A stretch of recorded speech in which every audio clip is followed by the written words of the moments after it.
Good evening, everyone. Well, we are in it now, aren't we? Sorry about the shaky camera. There we go. Well, I hope all of you have been praying for the world, been praying for everyone directly and indirectly involved in this war, but we are in it. Tonight's live stream is entitled Iran, All or Nothing Now. This will not be a long live stream. I have a prepared statement. It's a little over 1 page in length that I'd like to read to you tonight. Let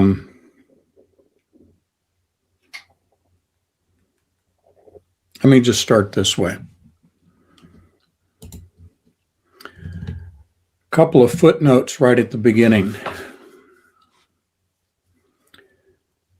This is the end of Trump's presidency, as I see it. And as I just said, this is a very sad time for the world at large. Luke 21, the destruction of Jerusalem. And when ye shall see Jerusalem compassed with armies, then know that the desolation thereof is nigh. Then let them which are in Judea flee to the mountains, and let them which are in the midst of it depart out. And let not them that are in the countries enter therein too, for these be the days of vengeance, that all things which are written may be fulfilled. But woe unto them that are with child, and to them that give suck in those days. For there shall be great distress in the land, and wrath upon this people. And they shall fall by the edge of the sword, and shall be led away captive into all nations. And Jerusalem shall be trodden down of the Gentiles, until the times of the Gentiles be fulfilled. That was true, that was true then, and it is true now.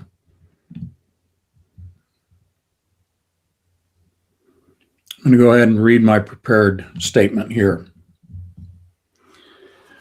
Iran, backed principally by China and secondarily by Russia, is equipped to outlast the U.S. and Israel in either a brief or prolonged war of attrition. The majority of Israel's armaments are provided by the United States, which lacks the rapid manufacturing and resupply of ammunition needed to sustain an up-tempo air campaign. This campaign has cemented the fundamentalists with the reformers of Iran, with the assassination of their religious leader, Khamenei. Iran, through military means, is focused on denying Israel the ability to launch future attacks against Iran.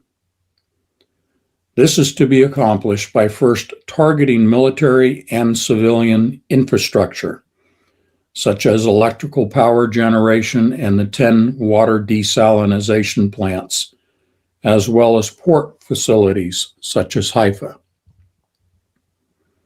Though Gulf states have been struck, the principal targets have been U.S. military installations. For these Gulf states, they are reassessing their commitments with the United States, having experienced these attacks and the inability of the United States to prevent them, thus marking the Gulf states for continued attacks. As a result, the Gulf states are blaming both the United States and Israel for these strikes that otherwise would not have taken place had these two countries not initiated their combined attacks against Iran. In the final analysis, Israel is the center of Iran's retaliatory strikes and will continue as such until Iranian leaders deem it no longer a threat to the continued existence of the Iranian sovereign state. The Gulf states will largely be spared, other than collateral damage, once the U.S. military installations have been neutralized. For the Gulf states, their focus is upon Israel, not Iran, as their common enemy. Secondarily, the U.S. is being blamed due to the presence of its military installations within their borders, thus painting their countries as targets.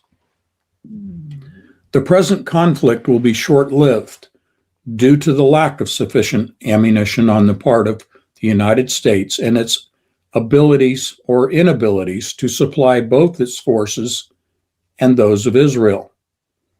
President Trump lacks both the will and the ability to prolong the conflict, despite what Israel is seeking as an outcome to the conflict.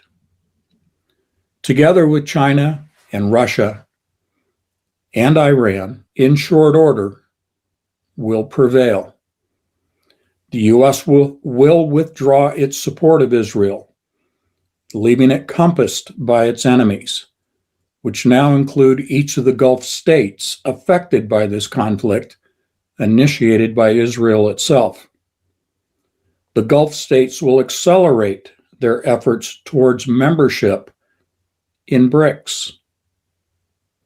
In the much larger picture, this further isolates the United States, but in the near term will result in the formal realization of the North American Union. Under the Antichrist, there will be 10 kings who are given power for 1 hour, who previously did not have that power. Referencing Revelation 17, verses 12 and 13. The 10 horns you saw are 10 kings who have not yet received a kingdom, but will receive 1 hour of authority as kings, along with the beast. These kings have one purpose: to yield their power and authority to the beast.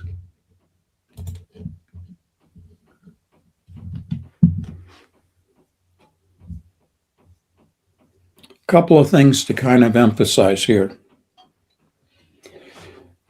Recently in our live streams, we presented the internal issues within Iran itself relative to its infrastructure, electricity, water, food production, and the state of its currency.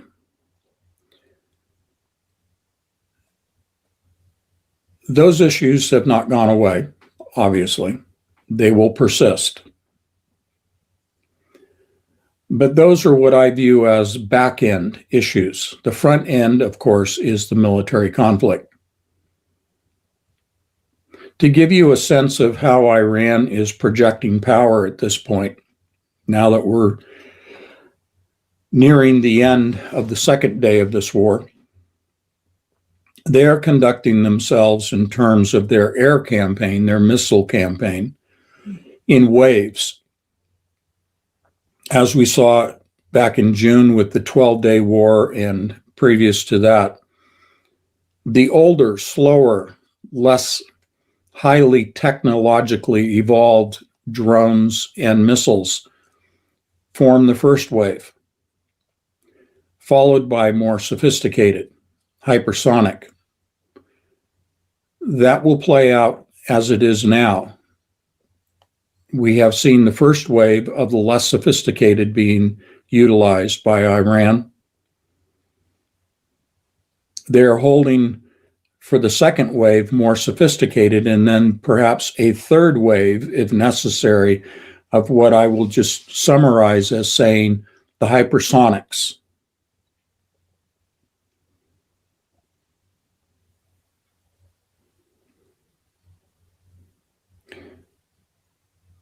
However, even with the less sophisticated weapons that were launched as a retaliation against the U.S. and Israel, Iran has deployed large numbers of them. And as I indicated in my opening statement, the Gulf states hosting U.S. military installations those installations were targeted precisely by Iran and struck. That continues. The primary goal in the first wave and second wave is the destruction of the U.S. capacity to wage war from those bases. This does not require the entire destruction of the installations, the bases. It does not require the killing of all of the U.S. personnel and host nation personnel on those installations or bases. It simply needs to render the capacity of those installations to wage war. So,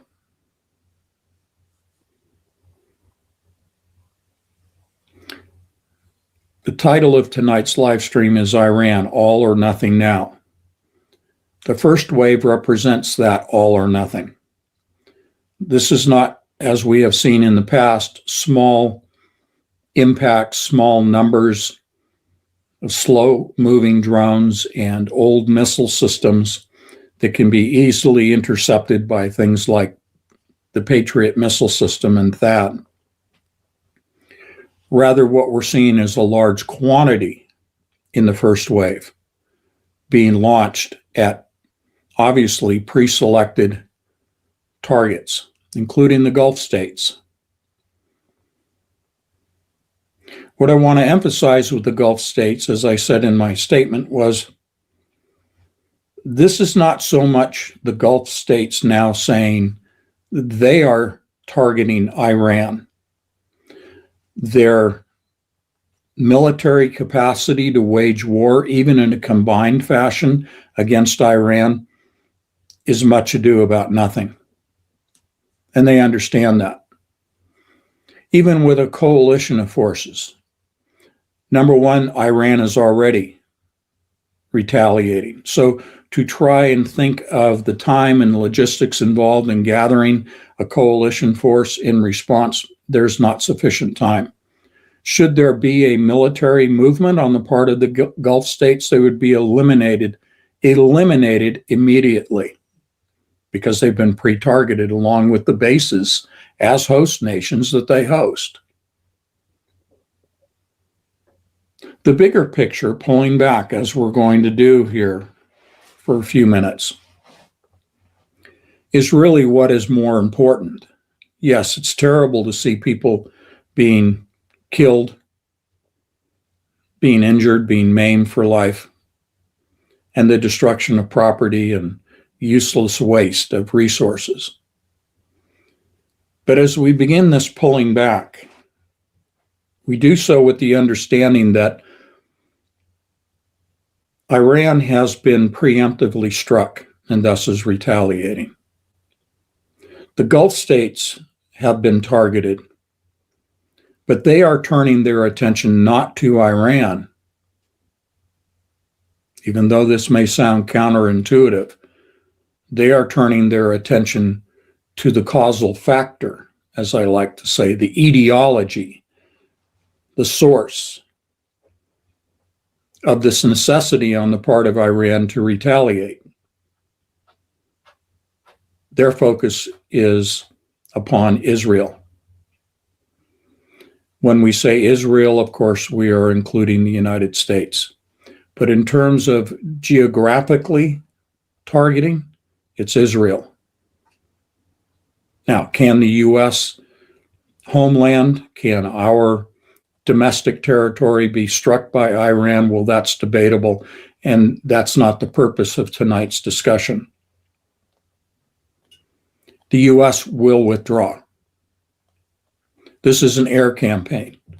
There are no assets in the United States or overseas that are moving in terms of the movement of so-called boots on the ground towards the Middle East and towards Iran itself.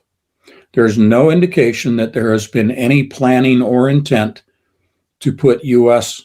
boots on the ground in Iran, save for, as is typical, special forces operations. SEAL teams, Delta Force, and so on. Okay? So it's not the U.S. homeland, it is Israel that is the focus of the Gulf states. And this does not mean that the Gulf states are going to form a coalition of military forces to strike Israel. Again, logistics, time, there's no opportunity. But this is a time of isolating, compassing Israel by all of the Gulf states. This means sanctions.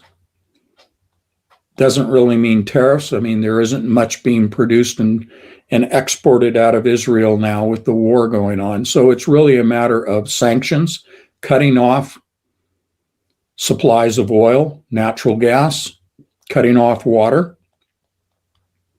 With the 10 existing desalination plants being targeted by Iran for destruction, Israel will very quickly run out of water. The surrounding nations are not going to supply Israel with water, with food, with medical aid, with this is what Israel has done to Gaza, the inhabitants of Gaza, the Palestinians.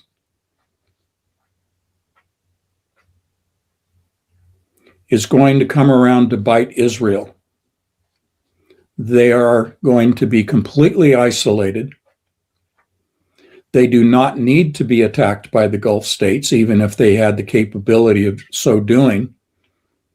Iran is going to continue with the second wave and third wave, and that's probably all that's going to be necessary, because as I see it, the third wave is the hypersonic wave. This will destroy Israel's capacity to make war. That does not mean that the entire tiny little nation of Israel has to be flattened, that the cities have to be leveled, that the population has to be exterminated. It's much like I said about the U.S. bases and installations in the Gulf states of the Persian Gulf. They only need to be rendered incapable of making war. That is the goal of Iran. And the goal includes not just a near-term, short-term rendering of the incapacity to make war on the part of Israel that Iran is seeking, but it is the permanent state of denying their ability to make war. We shall see how that plays out, how that manifests, but it will happen. Israel will be rendered impotent. Their economy already has been nearly destroyed, and what's left of it certainly will cease to exist. There is no country, save the United States, on the planet that is a friend or supporter of Israel. Donald Trump is turning his back, as I speak, on Israel. Despite all of the monetary payoffs, the briberies, the threats through the Epstein file, revelations, et cetera, et cetera. This is the end of Donald Trump's presidency. There were 6 cruise missiles launched by the United States and Israel, targeting the above-ground home of Khamenei, and I apologize for my pronunciations. As it is reported, he and 40 other of his leadership cadre chose to meet above ground, and it was known that the meeting was taking place because they chose martyrdom based on their religion rather than hiding in bunkers. And this is a very pivotal point that we all need to understand. This martyrdom.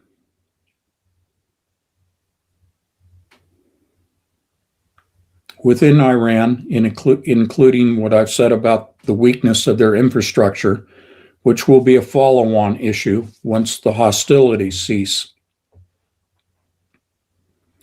The two primary factions within Iran of the fundamentalists and the reformists being the more Western-oriented younger generations that the U.S. and the Mossad, through CIA, the U.S. and Israel and Mossad, tried to overthrow the regime by appealing to, funding, fomenting, inciting the reformist population against the fundamentalists.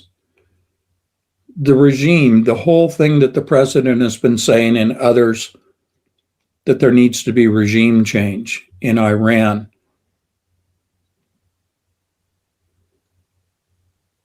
really was nothing more than a marketing campaign, a PR campaign, a psychological operation to appeal to the civilian population of reformists within Iran, but also the US and Israeli population, and to a secondary extent, the population of the Gulf states. To paint a picture of unadulterated evil on the part of the present regime, which, by the way, the president still is in office, alive and well, according to reports, in Iran. This is a constitutional government, duly elected leaders, but understanding that it is also a theocracy.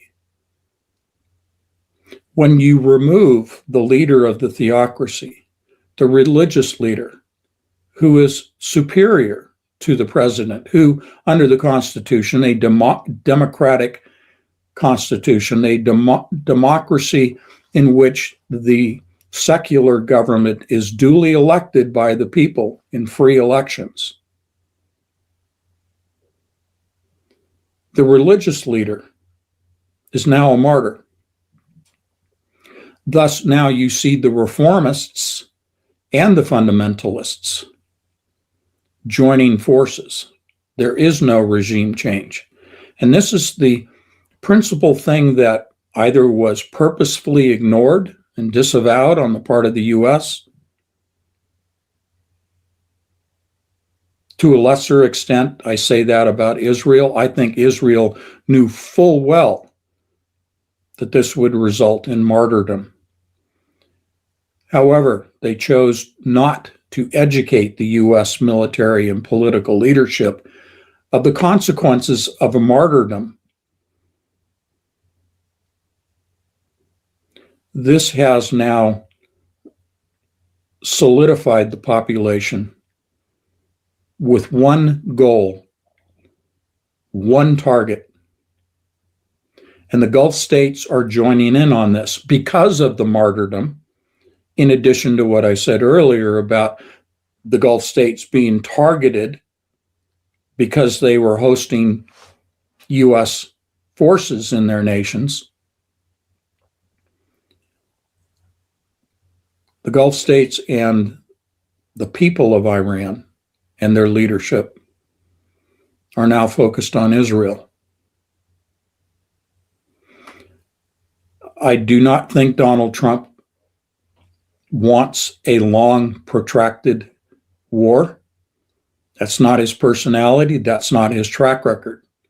He wants to get in, hit hard, and get out.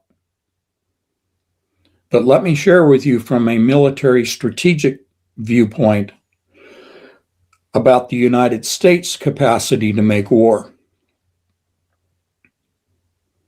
We do not have enough ammunition for a sustained conflict, primarily an air campaign. Again, no boots on the ground from the United States.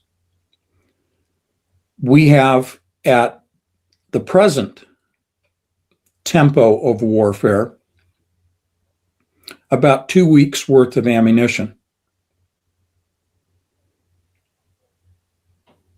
If things went well for the United States, we might be able to continue for a month. Neither of those timelines fits the mentality and personality of Donald Trump.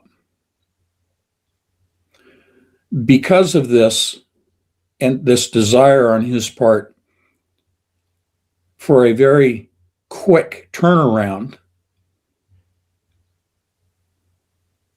he is flying in the face of the wishes, the goals, and desires of Israel.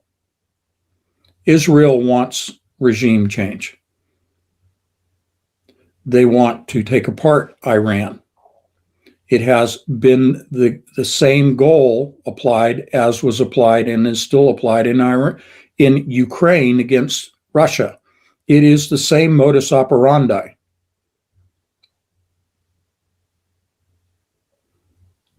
There used to be a large Russian-born Jewish population in Israel. No more. By the Russian Constitution, should Russian-born Jews in Israel be threatened, Russia, by their constitution, needed to come to their aid. In other words, aiding Israel.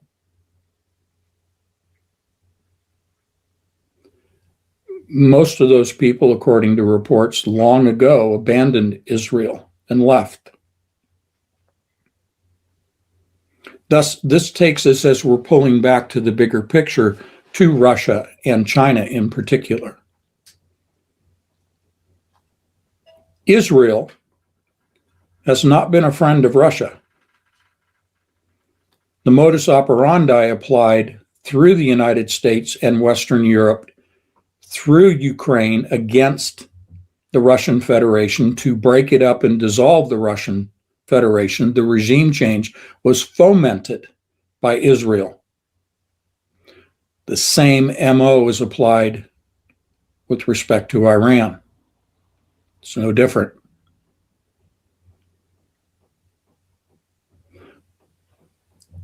Due to the stark reality on the U.S. part of a lack of ammunition for a long, protracted conflict, Donald Trump wanted to use all or nothing in the first strike against Iran.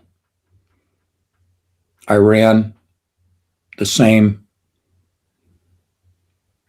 methodology, all or nothing in the beginning. This is why we are seeing on both sides massive air campaigns now on almost the end of day 2. The U.S. does not have a Russia or China ally that can rapidly manufacture and resupply the U.S. and therefore resupply Israel. The picture of the U.S. and Israel is a finite ability to make war, but not so on the part of Iran. They have a virtually unlimited capacity to make war. And that isn't just on a domestic front, domestic capability, but this is, as we have seen leading up to this war, the delivery of war material and intelligence by Russia and China to Iran, and China in particular is continuing to support, especially in terms of naval forces in the Gulf of Oman and in the Persian Gulf. China has already issued the edict several days ago that any cargo ships, oil or container, that are destined for China delivery are to remain unmolested by foreign forces, meaning Israel, the Gulf states, and the United States, that they are to be allowed to transit the Strait of Hormuz and deliver to China.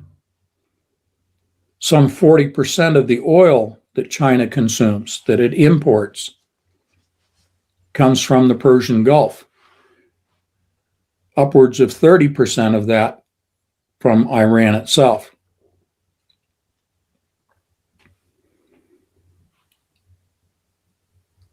So when you have a picture, the bigger picture of Russia and China and their capacity on a military basis to support Iran,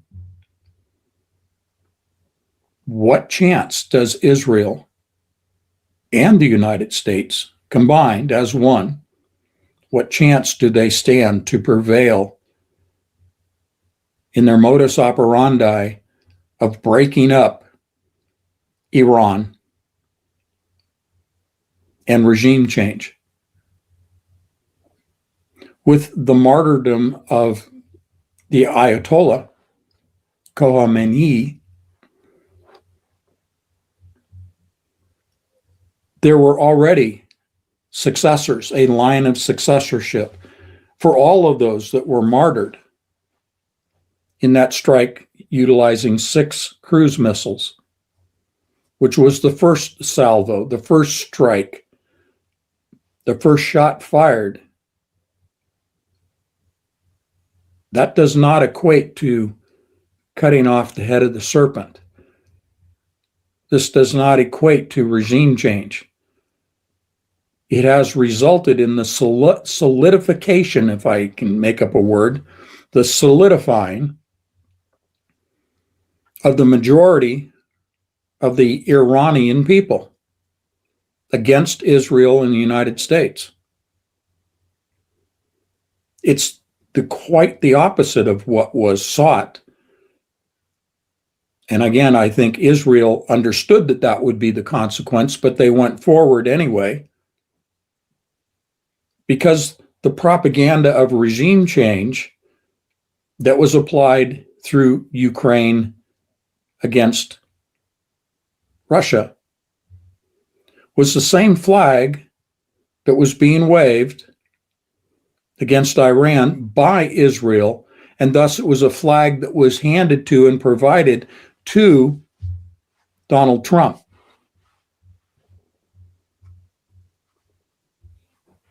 Support Ukraine, wave the Ukrainian flag.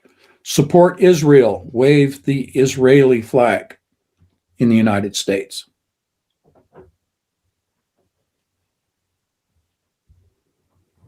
I think the present U.S. administration is historically and present time ignorant of the consequences of attempting regime change, resulting in martyrdom, resulting in the solidification of the population. They didn't understand that. They should have learned that with respect to Russia, because the majority of the population backed to 80 to 85% approval rate by polls in Russia of Putin and his efforts against the United States and Western Europe with respect to Ukraine. It solidified Russia. Now we're repeating the same mistake. It has solidified Iran. Look at what has happened to Ukraine. Look what's happened to the economies in Western Europe. Look at what has happened to the US economy. Now repeat that. Rinse and repeat, as some people like to say. Here we go again. This time it's worse because it is compounding the problem. Now, the Strait of Hormuz, right now, there are small numbers of ships that are still transiting the strait. But as I cautioned you 2 months ago, pay attention to the insurance. The cost of insurance for these ships to be in the Persian Gulf and transit the straits, it has skyrocketed. Now, short term, the supply of oil has not been greatly impacted. It has been, but not to a great extent. we may see the price of gasoline at the pump domestically here in the US. Some reports and projections are saying within a week we may see something in the neighborhood of 50 to 60 cents increase per gallon in the price of gasoline in the US. Well, gasoline is, relatively speaking, very inexpensive right now, less than $3. We've been to 4, we've been to 5.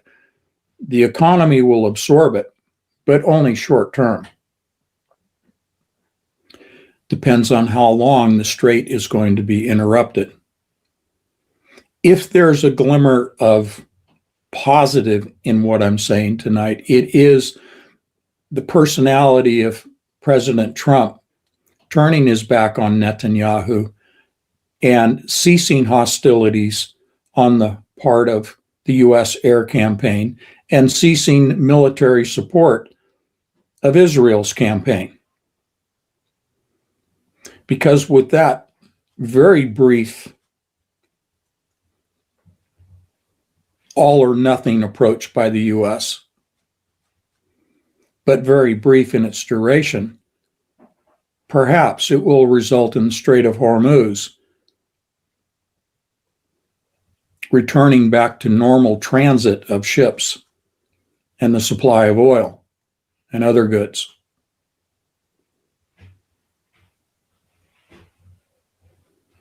That may be the only positive that comes out of this. So continuing to pull back, being mindful of Russia and China, the Gulf states, and BRICS. Every nation on the planet except for the United States, and you know what I've said in the past about the U.S. and Trump revealing the U.S. participation in BRICS and the Bank for International Settlements and the cryptocurrency and all that, that will still come to pass.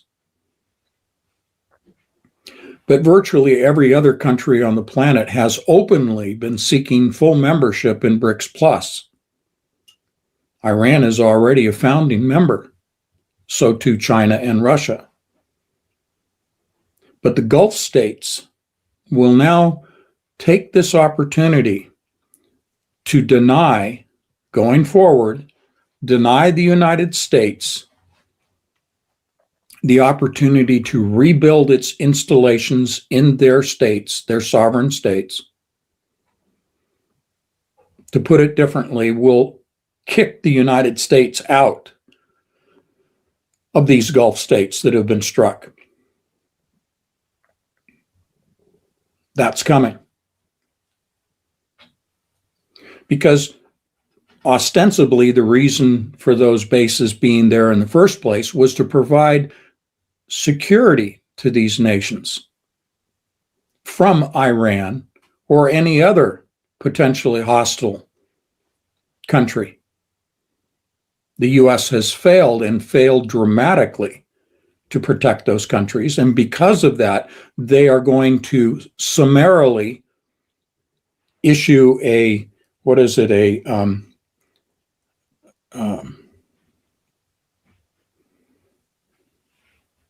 an eviction notice.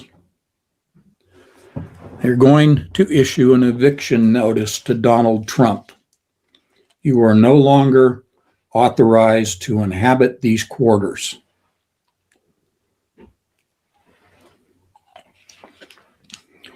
And that means now the Gulf states will openly align with Iran, not militarily, but politically. They have been in opposition with Iran all these many years, and that's why the U.S. has been in these states.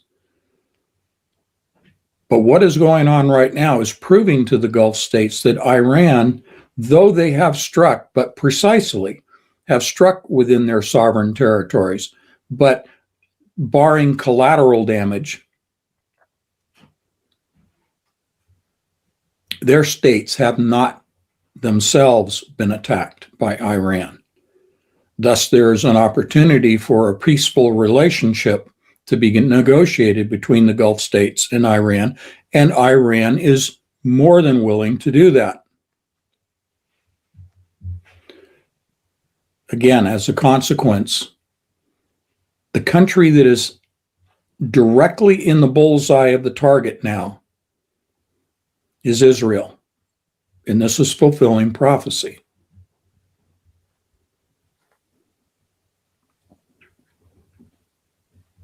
Thus, BRICS becomes larger by membership, by economic strength, and its ability to circumvent the use of the US dollar in trade is tremendously enhanced, meaning the death of the dollar. I think another consequence, very much like the consequence of martyrdom within Iran and the solidifying of the population, is the solidifying of China as an adversary to the United States. You see, what is behind this, and I said regime change was a psyop, was the waving of the patriotic flag, was the targeting by the United States of China. The methodology that was chosen and is at play right now against China by the United States is denying, or at least attempting to, denying China oil. Again, it's always oil. You know, we hear the phrase follow the money. Well, I think what's more apropos is follow the oil. Okay? Look at Venezuela. Okay. Go. So follow the oil to China. Because again, the MO is the only thing that this administration seems to understand is their own MO of Russian Federation regime change, including Putin. Iran, regime change. And they're attempting to apply that to China, regime change. Well, that's the flag. What it really is all about is oil. So by trying to disrupt the transport of oil out of the Persian Gulf by the Gulf states, and the Gulf states being, previous to yesterday, allies of the U.S., the U.S. administration imagined the ability to both deny and then regulate what is left of the oil supply going to China. And you look at attempts in terms of sanctions imposed on oil being supplied to China. That didn't work, so we're finding ourselves at war. But the big picture, as we're really pulling back here, is go beyond looking at Iran and look behind Iran at China and look at the oil. Why does China support Iran? I need to remember that. Why does China so fervently support, including deploying naval warships to the Persian Gulf and the Gulf of Oman? Why? Why would China do that? China consistently says, we don't want to go to war. We don't want to attack anyone. We don't want to be the aggressor. Our military is for defensive purposes. So far, it has played out that way. Why would they support Iran in a war? Because they need the oil from Iran and they do not want any interruption in that supply of oil that would then otherwise negatively impact their economy. And it's really stupid because who is the primary manufacturing country in the world? China. Who does China export to? Lots of countries, but that includes the United States by a great extent. But what does China also hold as another card that they're holding close to their vest? bonds. I won't go through all that again. You've heard enough of it from me, but they are still divesting their holdings, sort of at a trickle, their holdings of U.S. bonds. But this war could lead to, even though it would be detrimental to the global economy and thus detrimental to the economy specifically in China, but China, I think, is prepared to absorb that negative economic impact of suddenly dumping into the market their holdings of U.S. bonds and selling them at tremendous discounts in order to unload them, which effectively destroys the bond market and destroys the capacity, the ability for the U.S. government to finance itself. We have about $3 trillion, to be conservative, about $3 trillion that need to be renegotiated, refinanced this year. How do we do that? We have to sell bonds. So there is literally a trump card held to the vest of China in the form of bonds, which, if this war persists and China is not able to transport sufficient quantities of oil to support their economy without a huge negative impact, they're going to throw that trump card down. And they're going to destroy the bond market, which means the U.S. government rapidly will find itself in default status. So we're way back in the big picture here. We're talking BRICS, yes, but we're also talking about the global economy. Because when the U.S. government is insolvent, that takes the entire global economy down. Now, these can be rapid succession events. The dumping of the bonds would destroy the bond market, which would destroy the U.S. government's financial status. And in rapid succession, that means the global economy comes to a halt.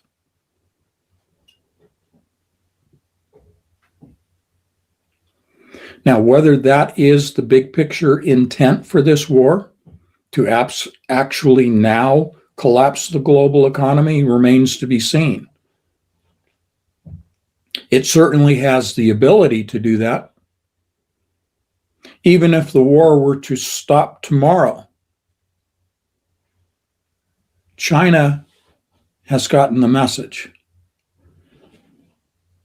It may be Iran today, but tomorrow it's China. And China knows this. If I can think of it, they've thought about it years and years and years ago. Okay?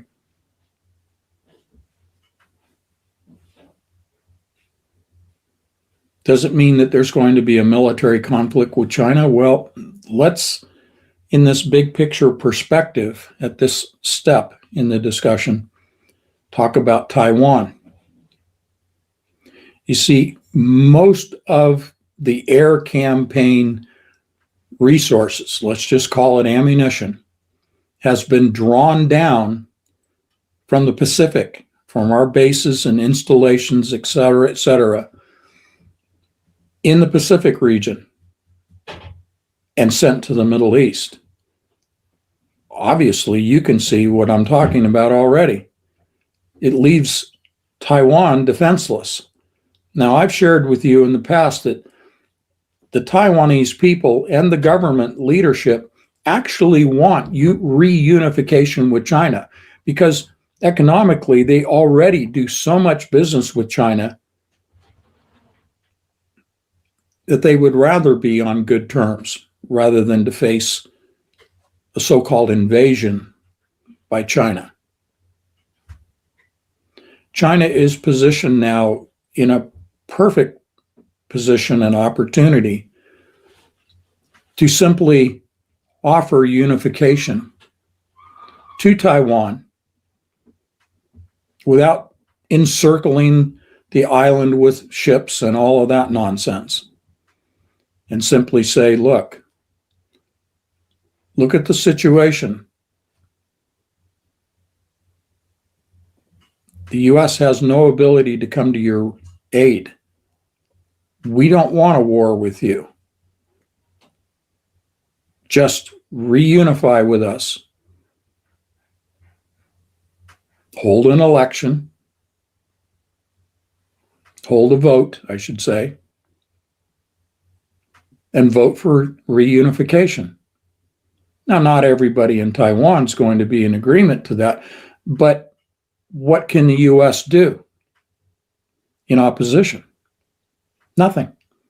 Because our only influence has been our military, our foreign policy, our State Department, our diplomacy. It's a complete joke, and no one trusts the United States. This war started when there was an actual agreement and pens ordered, literally, the fancy pens, $627 a pen, I think they go for, that were ordered for the signing ceremony that was being scheduled for the agreement that was agreed to between the United States and Israel and Iran. The agreement was focused on the nuclear enrichment program within Iran. That they agreed, we will not ever, it wasn't a period of time, there wasn't a sunset clause to it. It was a permanent agreement not to enrich to weapons grade, but to hold it to civilian medical research and cancer treatment levels of 3 to 5% enrichment of uranium. And that was it. And the 60% that they did hold that was enriched, the so-called yellow cake, that can rapidly be further enriched to weapons grade, that would be diluted and reduced to the agreed upon 3 to 5% enrichment grade. That was agreed upon. They ordered the pens, they scheduled the meeting, the signing, and what did the United States do? What did they do with Israel? They attacked Iran. You see the pattern. Negotiations are nothing more than just kabuki theater. They're just smokescreen. They're just the shell game. And while negotiations are going on, Israel attacks. Okay? So the pattern is well understood by the world, and no one in the world trusts the United States and will not negotiate with the United States going forward, and that includes the Gulf states. So when we talk about Israel being compassed by their enemies, we need to understand when we say Israel, we're saying the U.S. When we say the U.S., we need to say and include and understand that means Israel. They are one and the same. This is the picture that is being revealed even to the average Joe Bag of Donuts, that the U.S. is Israel. People are beginning to understand that in a tangible way now with the outbreak of this war and the negative consequences of that on the part of the U.S. So with Israel being compassed by her enemies, we need to understand, because Israel is the U.S. likewise, identically, simultaneously, is now compassed by her enemies. No one trusts the U.S. government. It's not the people of the United States or the people of Israel. This is all the government leaders, so-called leaders. I even hate to call them that. The representatives, and that's not even appropriate. These are evil people. Let's just encapsulate it that way. Therefore, as a consequence, going forward, the United States now will not enter any negotiations with any country on the planet. The U.S. may seek negotiations, but they will not find an audience. The U.S. is compassed by her enemies.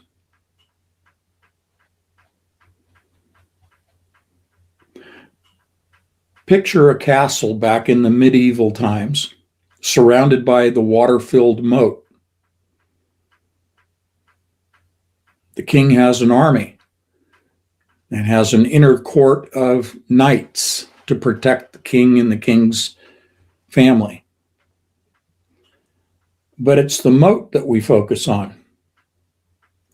The moat is intended to prevent the enemy from gaining access to the drawbridge, to the walls, to the turrets, to scaling the walls and making entry over the walls into the inner sanctum of the castle. But the moat also serves to isolate the occupants of the castle. The United States now has a moat surrounding the United States.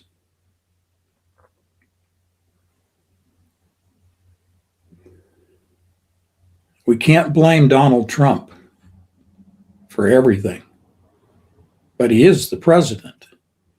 And remember that little thing, that little sign that's on the desk or should be on the desk? I think it was Truman or whoever had it. The buck stops here. Well, when the buck stops here, that means you are held accountable. We will hold the president accountable. This is the end of his presidency. And for two reasons, from two sources simultaneously, he will be impeached. We understand the Israel or Israeli lobby, the money. We understand the Epstein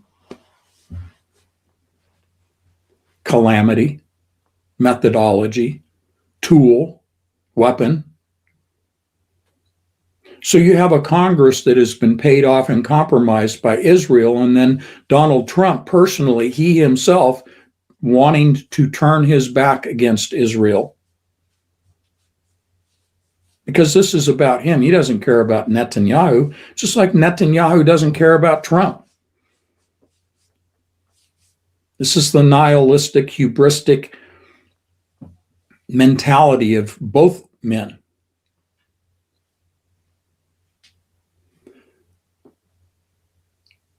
Congress, under orders from Israel, because Trump is turning his back, denying military support to Israel,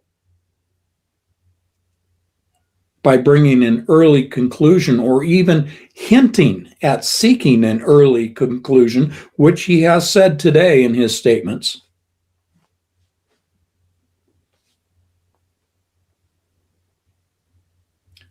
Netanyahu and his financial backers will want revenge.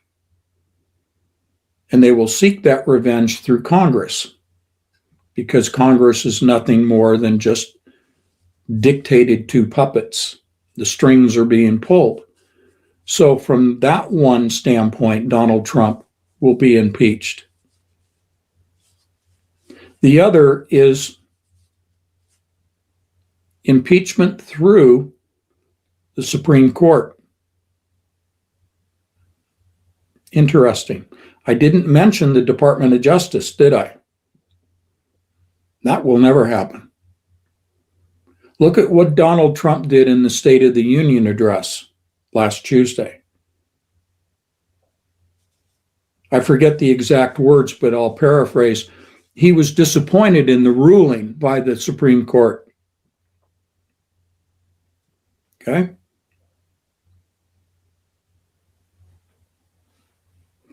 The Supreme Court ruled against Donald Trump and against the administration regarding the tariffs.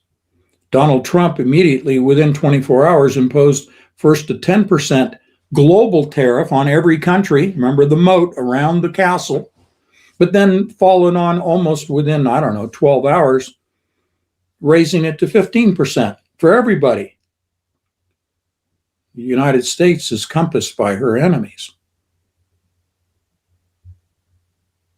The Supreme Court now, having been humiliated on camera by the president himself, face to face, right there at the State of the Union. How do you think those justices, and I don't remember the exact numbers, but 3 or 4, I think, were appointed by Trump? These are professional, learned people who understand the law, understand justice, understand the legal system, understand the Constitution by which they issue their rulings, their findings.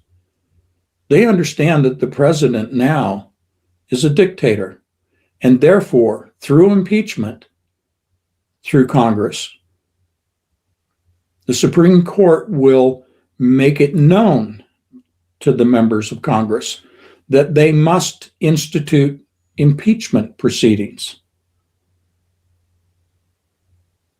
If they don't, then the Supreme Court, which is going to come back to bite Donald for his humiliation of the Supreme Court, they can institute, I believe it is Article 25. As I always do, if I can't remember, let me look it up. Article 25 of the Constitution regarding his ability to exercise the duties of the office of the president.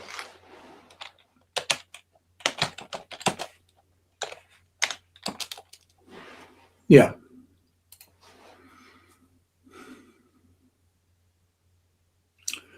The 25th Amendment of the U.S. Constitution, ratified in 1967, establishes procedures for presidential succession, vice presidential vacancies, and handling presidential incapacity. That's the word, incapacity.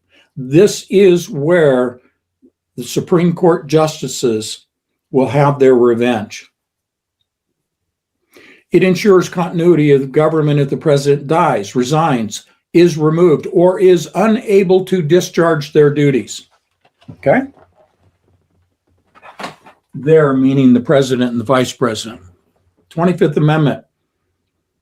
Better watch it, Mr. President, because that big old 25th Amendment is coming right at you. So from two directions, the president is gone. This is the end of his presidency. I would expect that he would be gone by the end of this year. Now, because the rumors and reports and things go around and the images, the pictures and all this, he may claim that he needs to resign due to health considerations. Congress and the Supreme Court may give him that.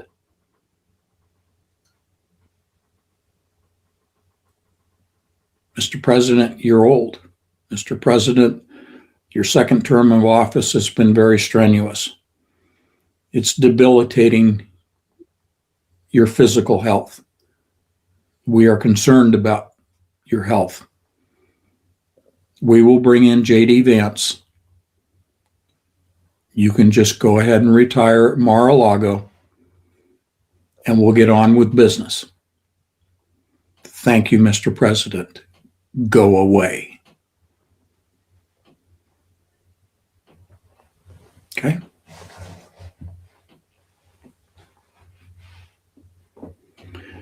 I'm pretty much done.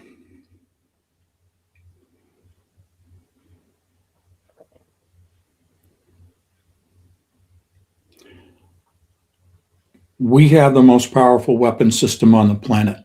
We have prayer. Targeted prayer, specific targeted prayer.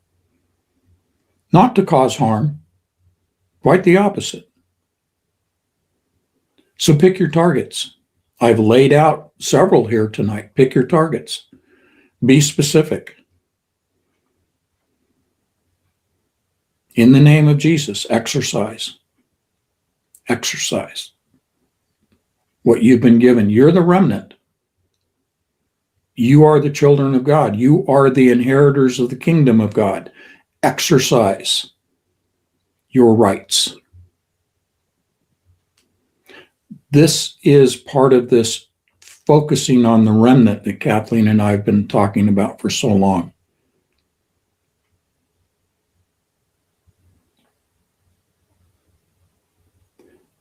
Our battle is not with humans, with people, but against principalities, against the spirit world. Target the spirit world with your prayers, because you cannot separate the spiritual from the physical. The physical is the war. The physical is Israel. Physical U.S. We're talking about this military campaign. We are in support of our military service members, obviously. I say that as a veteran. And the civilians. But focus on those that are making the decisions, that wield the so-called power. Okay?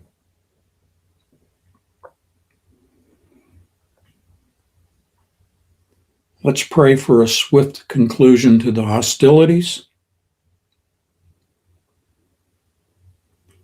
Let's pray for, in Israel, the removal of Netanyahu and his circle from power, their version of impeachment of the 25th Amendment, that the people remove them from power.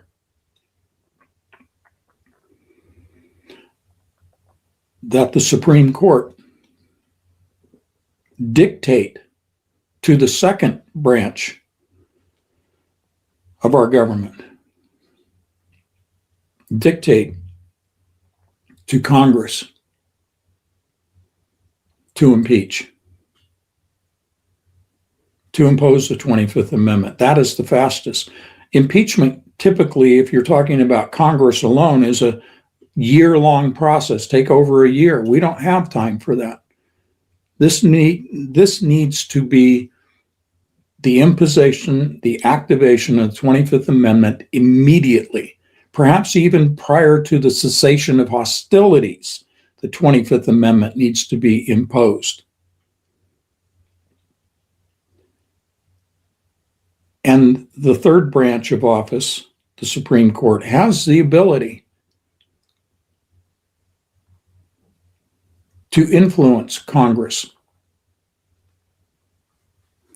They can hold Congress in contempt of court. And that's not just a federal court. We're talking in contempt of the Supreme Court. There are legal consequences to members of Congress failing in their duties. And that is outlined in the Constitution, as well as the executive branch failing in its duties. Donald Trump in the State of the Union, in humiliating the Supreme Court, or at least attempting to, just brought on the biggest threat to his presidency that I don't think he's even imagined.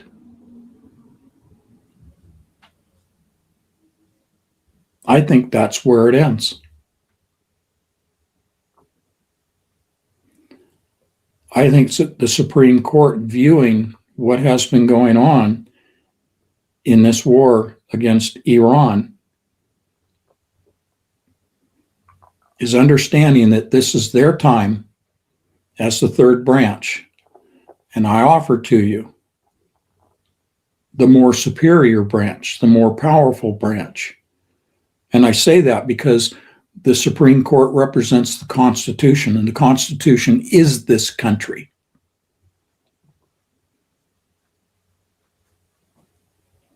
Therefore, they are the superior branch. Many people realize that this president is a dictator. Many people realize that the Congress is compromised and ineffective and impotent.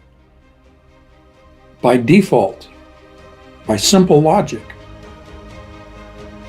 what's going on with the third branch? Well, they've been relatively quiet, but I think they've been laying in wait, seeking their opportunity to deal with the other two branches, and do it with the Constitution. That, for our form of government, is the most powerful weapon in our country. God bless you all, and good night.